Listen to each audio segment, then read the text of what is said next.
तो दोस्तों मैं हूँ डॉक्टर नमस्कार, राज रोहित आपके लिए। राज और हमारे साथ हैं डॉक्टर राजेश। तो आज हम बात करेंगे कोरोना वायरस पे। अ, वो कैसे फैल रहा है, किस तरह लोगों को अपने चंगुल में ले रहा है, उससे उपाय क्या होंगे, इन सब बातों पे डॉक्टर साहब हमें डिटेल से बताएंगे। तो डॉक्टर साहब, सबसे पहला सवाल आपसे कि हम कोरोना जी। से कैसे बचें, कि जो सोशल मीडिया है और अन्य तरह के प्लेटफॉर्म पे कई सारे अफवाहें हैं जो लोगों को मतलब मिसकम्युनिकेट करते हैं। तो आप इस पे क्या बताना चाहेंगे? जी, सभी कोरोना वायरस काफ़ी समय से है, हम लोग इसके बारे में बहुत कुछ सुनते आ रहे हैं, तो बहुत सारी जी। जानकारी हम सबको है। लेकिन इतनी जी। सारी जानकारी होने के बावजूद अक्सर हम देखते हैं कि लोग इसको सीरियसली नहीं लेते। तो कुछ जी। चीज़ों को सीरियसली लेना बहुत ज़रूरी है, और याद रखें, कोरोना वायरस की बीमारी एक भयंकर बीमारी है, कोई मामूली चीज़ नहीं है, इसको हम नज़रअंदाज नहीं कर सकते। कोरोना जी। वायरस कैसे फैलता है? ये सांस के जरिए फैलता है। जो हम सांस लेते हैं, जो हमारे नाक से, हमारे मुंह से सांस बाहर निकल रही है, उसके थ्रू जी। अगर कोई पीड़ित है कोरोना से, तो उसकी सांस के जरिए ये बाहर निकलता है। तो सबसे पहले तो हमें ध्यान रखना है कि हमें अपना प्रोटेक्शन करना है, अपना बचाव करना है, कि हम किसी से जी। इन्फेक्ट ना हो। और जी। अगर मान लीजिए कोई इन्फेक्टेड भी है, तो उसको इस बात का ख्याल रखना है कि दूसरे लोगों को उसकी सांस से ये बीमारी ना फैले। तो अगर ये जी। बीमारी सांस से फैलती है, तो पहला जो लाइन ऑफ डिफेंस है वो है मास्क। किसी भी तरह से अपने चेहरे को कवर करके रखें, अपने फेस को, जी। अपनी नाक को, अपने मुंह को, कि किसी भी जी। इन्फेक्टेड व्यक्ति की सांस या वो हवा हमारे अंदर न जा पाए। दूसरा ये जी। होता है कि हम कोई चीज छूते हैं जिसपे वो वायरस गिरा है, जैसे कोई सामान है, कोई दरवाजा है, कोई बस में हैंडल है, कोई रेलिंग है, ऐसी जगह कोई स्विच है, तो उन सब जी। चीजों को अगर छूने के बाद वो वायरस हमारे हाथ में आता है, तो हमारे हाथ से वो हमारे मुंह में, नाक में जा सकता है। तो जी। हाथ की सफाई रखें। तो ये दूसरी चीज जिस पे स्ट्रेस किया जाता है वो हैंड सैनिटाइजेशन, जी। कि आप हाथ धोएं, कम से कम 20 सेकंड तक साबुन से अच्छे से हाथ धोएं, पानी, बहते हुए जी। पानी के नीचे हाथ धोएं। उसके जी। बाद या उसके साथ साथ अल्कोहल बेस्ड सैनिटाइजर का इस्तेमाल करें, कि जब भी जी। आप कहीं बाहर जाएं, किसी बिल्डिंग में जाएं, बाहर से जाएं जहां पे एक्सपोजर होने के चांसेस होते हैं, तो अल्कोहल बेस्ड सैनिटाइजर लगाएं। याद रखें, अल्कोहल बेस्ड सैनिटाइजर ही होना चाहिए, मतलब कि जो भी चीज आप हाथ में लगाएं, बेशक अल्कोहल जी। लगाएं, उसमें 70% अल्कोहल जरूर होना चाहिए। क्योंकि जी। जो नीम, तुलसी और आयुर्वेदिक जो सैनिटाइजर होते हैं, उनसे जी। ये वायरस नहीं मरता। तो सर, तो सही आपने सुना। मास्क और सैनिटाइजर की मतलब बातें बताई हैं, तो उस पे जी। एक मेरा सवाल है कि मास्क मतलब कितना जरूरी है? और जो मास्क है, एक साधारण मास्क है, एक N95 मास्क की बातें होती हैं। हमारे प्रधानमंत्री संबोधन में गमछा जो है उसे लगाने की बात करते हैं, तो कौन ज्यादा इफेक्टिव कौन है? देखिए, सबसे इफेक्टिव तो N99 मास्क होता है, लेकिन ये मास्क जी। कम मिलता है। जी। लेकिन बहुत ज्यादा प्रोटेक्शन देता है N95 मास्क, जो आमतौर पे सब जी। जगह मिल रहा है। तो अगर जी। हो सके, अगर ये मास्क मिले, तो N95 मास्क पहनना चाहिए।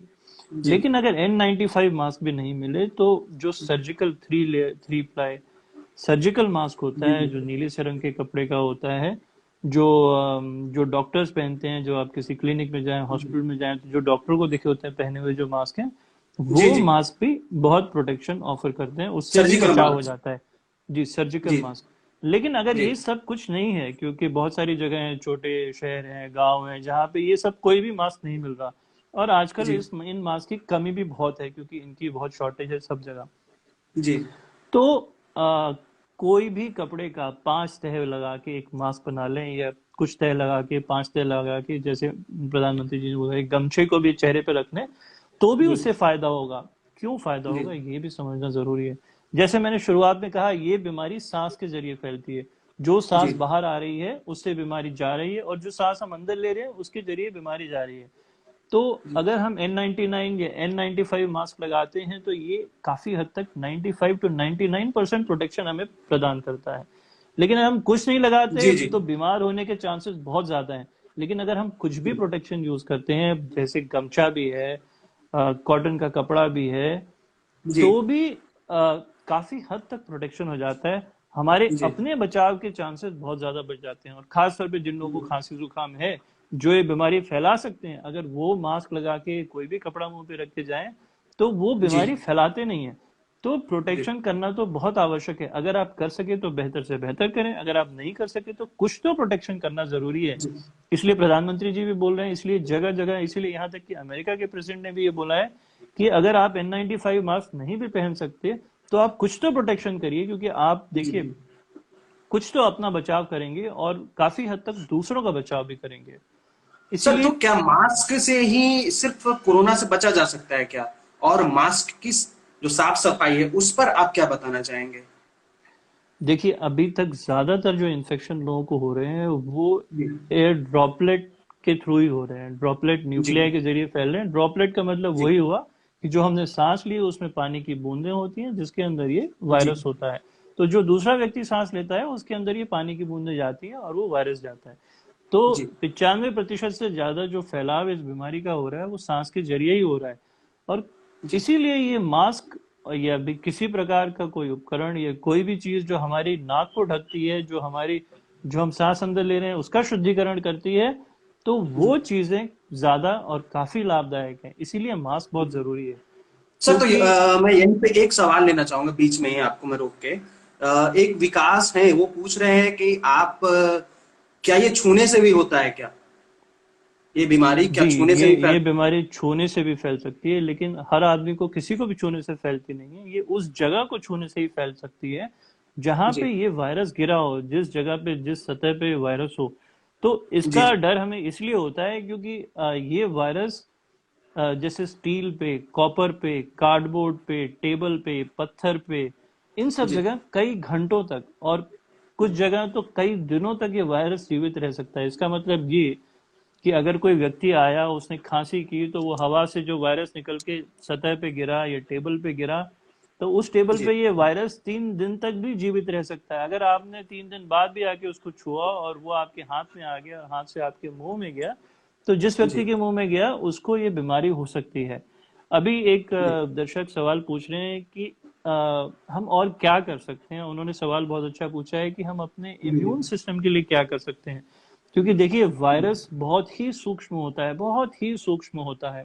जी तो जी हालांकि हम मास्क भी पहनते हैं, सैनिटाइजर भी लगाते हैं, ग्लव्स भी पहन लेते हैं। जैसे आपने देखा होगा डॉक्टर्स की जो बात होती है, कई डॉक्टर्स जो आईसीयू में काम करते हैं वो जी पर्सनल प्रोटेक्टिव इक्विपमेंट पहनते हैं जहाँ पे हवा जाने की कोई भी वो प्रोबेबिलिटी नहीं होती, फिर भी उनको हो जाता है। क्यों हो जाता है? जी क्योंकि ये वायरस बहुत ही सूक्ष्म होता है। आप कितना भी प्रोटेक्शन कर लें, अगर ज्यादा एक्सपोजर होगा तो ये अंदर जाने के चांसेस बहुत ज्यादा हैं। तो अब हमें समझना है कि अगर ऐसा हो भी तो ऐसी स्थिति में हम क्या कर सकते हैं। देखिए, अभी तक इस वायरस का कोई इलाज नहीं। एकमात्र इलाज इस वायरस की बीमारी का है, वो है हमारा इम्यून सिस्टम, हमारी शरीर की बीमारी से प्रतिरोधक क्षमता। तो जी जब ये वायरस हमारे अंदर जाता है तो हमारा शरीर इस बीमारी से लड़ाई करने की कोशिश करता है। इस बीमारी से लड़ाई करता है हमारा इम्यून सिस्टम। वो इस वायरस को आइडेंटिफाई करके इसको खत्म कर देता है। तो ज्यादातर जो हीलिंग होती है, जो लोग इस बीमारी से ठीक होते हैं वो इम्यून सिस्टम की मदद से ही ठीक होते हैं, क्योंकि और तो कोई जी तरीका नहीं है अभी इस बीमारी को ठीक करने का। तो हमें जी। कोशिश करनी चाहिए कि हर प्रकार से, हर तरह से हम अपने इम्यून सिस्टम को मजबूत करें कि वो इम्यून सर, सिस्टम जो है तो जल्दी रिएक्ट करे आपने और बेहतर रिएक्ट करे। सर, आपने इम्यून सिस्टम के बारे में बात की, तो मैं लगे हाथ आपसे एक सवाल पूछ लेता हूँ कि जो हमारा देश है उसमें गरीबों की संख्या बहुत ज्यादा है। जो ऐसे लोग हैं जो ज्यादा महंगे जो जूस है उसे नहीं खरीद सकते हैं, या बहुत महंगे फल फूल नहीं ले सकते हैं, तो उनके लिए आप मतलब ये घरेलू उपाय क्या बताना चाहेंगे इम्यून सिस्टम बढ़ाने के लिए? जी, मैं इसी के बारे में आगे चर्चा करना चाहता था कि इम्यून सिस्टम को मजबूत करने के लिए हमें कोई महंगी चीज लेने की जरूरत नहीं है। जी आमतौर पे वही सब चीजें जो हमारे हमारे हम रोजमर्रा की जिंदगी में इस्तेमाल करते हैं, और वो आमतौर जी पे, खास तौर पे गाँव में इतनी महंगी नहीं होती। तो कुछ चीजें हैं जिनके बारे में मैं विस्तार से बताऊंगा। देखिए, इम्यून सिस्टम को मजबूत करने के लिए कुछ विटामिन लेने आवश्यक हैं जो हमें ज्यादा मदद करते हैं। एक तो है जो विटामिन सी। एक हमारे यहाँ जगह जगह एक फल होता है, आंवले का फल। उसके अंदर विटामिन सी बहुत ज्यादा मात्रा में होता है। तो जी आप ऐसा कर सकते हैं, रोज एक आंवले का सेवन करें। और आंवले का सेवन करने का ध्यान रखें कि उसका कच्चा सेवन करें, या उसको पीस के, या उसकी चटनी बना के, या उसका रस निकाल के। तो ऐसे में आप आंवले का सेवन करते हैं तो ये आपके लिए बहुत फायदेमंद होता है। तो जितने भी फल जी होते हैं जिसके अंदर विटामिन सी होता है, ज्यादातर जो सबसे आसानी से मिलने वाला फल है वो है आंवला। इसके अलावा जी जो सिट्रस फ्रूट्स होते हैं, जैसे नींबू जी है, संतरा है, मौसम्बी है, और इन सब फलों में जिसमें सिट्रस फ्रूट होते हैं, जो सिट्रस फ्रूट्स होते हैं, उसके अंदर विटामिन सी की मात्रा अधिक होती है। तो नींबू का रस ले सकते हैं, नींबू की शिकंजी ले सकते हैं, खाने पीने की चीज में सलाद में नींबू डाल के ले सकते हैं, ये सब जी चीजें कर सकते हैं। विटामिन ए बहुत फायदेमंद है। जो पीले रंग की सब्जियां होती हैं, जैसे सीताफल है, जी गाजर है, तो जो भी पीले रंग की सब्जियां होती हैं, आम है या सब्जी या फल जो भी होते हैं, इनमें जी विटामिन ए बहुत होता है, तो ये बहुत फायदेमंद हो सकते हैं। इसके साथ साथ इसका ध्यान रखना है कि प्रोटीन सही मात्रा में लें। प्रोटीन किस में होता है? जी दूध, दही, पनीर, दालों में प्रोटीन होता है, जी सोयाबीन में प्रोटीन होता है। तो जो जी लोग वेजिटेरियन है वो ऐसी चीजों का सही मात्रा में प्रयोग करें, रोज प्रयोग करें। जी। जो लोग नॉनवेज खाते हैं वो अंडा ले सकते हैं और चीजें ले सकते हैं। तो इन विटामिन के साथ प्रोटीन जरूर लें, हाँ सर, दालें नॉनवेज जरूर को लें। लेके अपने देश में कुछ ज्यादा ही अफवाहें आई थी, तो आपने सही किया कि वो अंडे के बारे में आपने बता दिया। जी, नॉनवेज खा सकते हैं। ये ध्यान रखें कि ये बीमारी, कोरोना की बीमारी, नॉनवेज खाने से, चिकन खाने से, ऐसी किसी चीज से नहीं फैलती। और कुछ एक जी आपने अफवाहों की बात की, एक और अभी व्हाट्सएप पे बहुत मैसेज चल रहा है कि डब्ल्यूएचओ ने डिक्लेयर किया है कि जो लोग वेजिटेरियन हैं उनको ये बीमारी नहीं होती। नहीं, ये सरासर गलत है, ये बहुत बड़ी गलत फहमी है। ये बीमारी किसी को भी हो सकती है। तो अगर जी आप ये सोच लें कि मैं तो वेजिटेरियन हूँ और मुझे कुछ नहीं होने वाला, तो ऐसा बिल्कुल ना जी सोचिए, ये बीमारी किसी को भी हो सकती है। तो अभी हम इम्यून सिस्टम की चर्चा कर रहे थे, मैं उसको आगे बढ़ाऊंगा। तो हमने जी चर्चा की vitamin C, vitamin A, protein. Protein हमें लेना बहुत जरूरी है। उसके साथ साथ एक एलिमेंट होता है जिंक, जो हमें बहुत फायदा करता है। जी तो जो हमारे अनाज होते हैं, गेहूं है, चावल है, और जो मोटे अनाज होते हैं उसके अंदर ये होता है। साथ साथ दालों में होता है। तो मैं ये जी कहना चाहूंगा कि अगर हम एक संतुलित आहार लें, जो जी हमारे हिंदुस्तान की पद्धति के अनुसार जो नॉर्मल फूड है, जैसे हम लोग आमतौर पे नॉर्थ इंडिया में लेते हैं, रोटी सब्जी दाल चावल, दिन में दूध लेते हैं, ये सब चीजें लेते हैं, तो ये बहुत फायदेमंद होता है। तो हमें एक जी संतुलित और बैलेंस डाइट लेनी चाहिए। साथ जी साथ एक कुछ और चीजें आमतौर पे, जैसे हल्दी है, अगर हल्दी जी को रोज दूध में मिला के लें तो वो भी इम्यून सिस्टम को बूस्ट करती है, बहुत फायदेमंद होती है। एक चीज, एक हर्ब होती है अश्वगंधा। अश्वगंधा जी इम्यून बूस्टर होती है, और स्पेशली जो सेलुलर इम्यूनिटी होती है वो उसको बूस्ट करती है, जो जिसकी मदद से कोरोना बीमारी का इलाज होता है। जी कच्ची हल्दी की जो कच्ची हल्दी होती है, जो जड़ होती है, उसको ले सकते हैं, वो बहुत फायदेमंद होती है। तो कुछ इन सब चीजों का ध्यान रखने से बहुत हद तक हमारा इम्यून सिस्टम बूस्ट होता है। इसके जी साथ साथ इस बात का भी ध्यान रखना है कि स्ट्रेस ना हो, क्योंकि जी स्ट्रेस जो हमारा है, जो रोजमर्रा की जिंदगी का स्ट्रेस है, वो भी हमारे इम्यून सिस्टम को बहुत सप्रेस करता है। तो जी उसके लिए बहुत फायदेमंद होता है किसी भी प्रकार की एक्सरसाइज, खासतौर पे योगा की एक्सरसाइज। योगा प्रणाली में जो एक्सरसाइज होती है, अगर दिन में आधा पौना घंटा योगा कर सकें, साथ साथ प्राणायाम कर सकें, तो इससे कुछ स्ट्रेस हार्मोन होते हैं, जैसे कॉर्टिसोल वगैरह, उनकी मात्रा कम होती है। तो ये सब चीजें जरूरी हैं। डाइट के साथ साथ कुछ physical activity, daily physical activity बहुत फायदेमंद हो सकती है। जी। सर, तो अब अगले सवाल पे हम ये आते हैं, और एक एक सब ये सर उठ रहा है कि जो सैनिटाइजर है उसका इस्तेमाल ज्यादा हो रहा है, तो क्या इससे कोई नुकसान भी है क्या? और मतलब ये कई शोध में ये सामने आया है कि उससे जो जरूरी जर्म है वो मर रहे हैं। इस पर आपके सर क्या विचार है? और एक हमारे जो दर्शक है स्निग्धा, उसने भी यही सवाल किया है कि सैनिटाइजर्स के क्या साइड इफेक्ट हो सकते हैं। जी, सैनिटाइजर का सबसे बड़ा साइड इफेक्ट होता है डर्मेटाइटिस। क्योंकि जी सैनिटाइजर में खाली अल्कोहल नहीं होता। सैनिटाइजर जो आमतौर पे बनाए जाते हैं उसके अंदर और केमिकल डाले जाते हैं, जो जी खुशबू देते हैं, जो जो उसको मुलायम कर देते हैं। ग्लिसरीन होता है, अल्कोहल होता जी है। तो बहुत सारे लोगों को अक्सर स्किन में एलर्जी हो जाती है, और काफी समय तक ये एलर्जी रहती है। तो इस समय जो हम देख रहे हैं, एक ये बहुत बड़ा साइड इफेक्ट सैनिटाइजर के यूज का है। तो सैनिटाइजर को भी यूज करना आवश्यक है, लेकिन उसको सही मात्रा पे सही समय पे इस्तेमाल करना उचित है।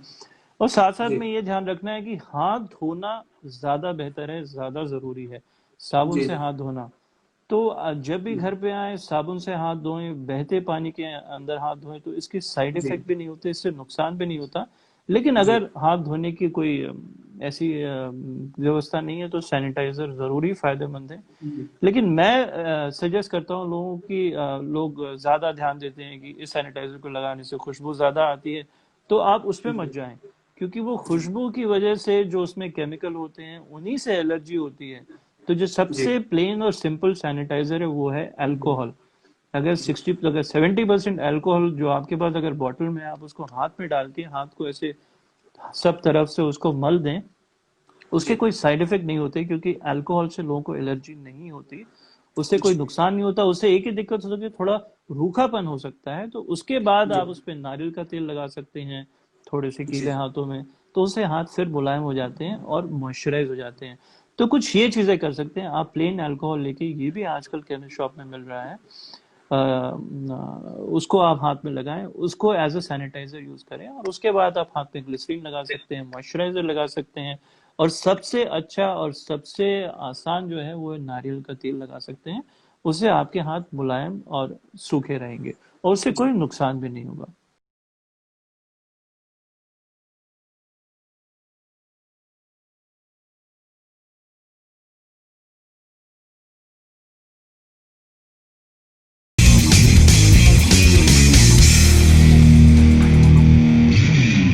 ताज़ा खबरों के लिए देखते रहिए युवा टाइम। लाइक, शेयर और सब्सक्राइब करना ना भूलें।